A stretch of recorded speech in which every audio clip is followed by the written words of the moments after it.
Donc je voudrais dire tout simplement que les menaces de Wade et leur impact, j'ai l'impression que c'est de plus en plus derrière nous.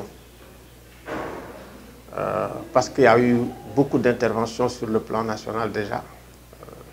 Il y a 2 jours, Wade a été rencontrer les organisations de la société civile qui lui ont parlé. Et puis maintenant, Wade a été quand même chez Alpha Condé, on lui a envoyé un avion. Et de mon point de vue, je ne pense pas que toutes ces interventions puissent rester sans effet et totalement nulles. Donc nous pouvons espérer effectivement que la raison finira par vraiment, comment dirais-je, triompher. C'est mon avis, hein.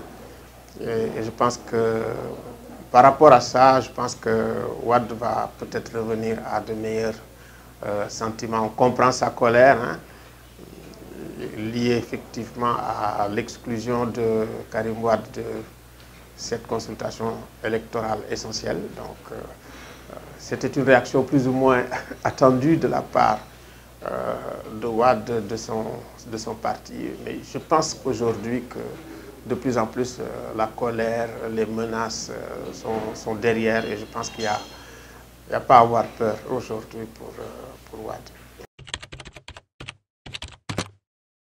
Ce qu'il y a, c'est que chaque fois qu'il y a de la violence et chaque fois qu'il y a des morts d'hommes, il faut que des enquêtes soient ouvertes, il faut que ce soit des enquêtes indépendantes, que ce soit des enquêtes impartiales, et qu'effectivement qu'on ne regarde pas d'un seul côté. Je pense que c'est la meilleure façon d'avoir la paix et de faire cesser les violences. Mais en même temps aussi, on a entendu, et ça c'est une très bonne chose, tous les leaders quand même appelés à la paix. Et je pense que Sonko quand même a fait une déclaration très forte de ce point de vue, que personne effectivement ne risque sa vie, y compris même pour lui. Je pense que c'est une déclaration très forte qui a été faite à Tambacounda.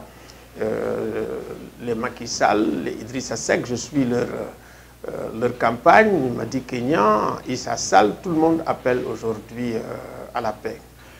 Bon, reste que si on avait fait comme nous l'avions dit, hein, on a fait dès le début, on a dit mettez de côté les milices, et il faut que quand même la sécurité des candidats soit prise en charge par l'État, les forces de défense et de sécurité. Maintenant c'est fait, c'est une très bonne chose.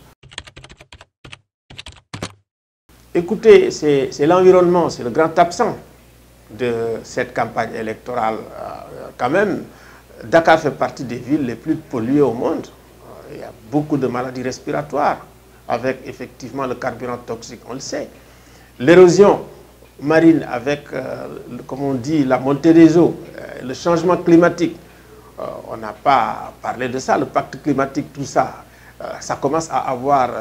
de Saint-Louis jusqu'au Cap Skirring, il y a des effets quand même, comment dire, catastrophiques sur la vie et le destin des gens. Donc, je pense que c'est des questions qu'on aimerait quand même que les candidats abordent, qu'ils donnent des solutions, parce qu'il s'agit quand même de l'avenir des générations futures au Sénégal.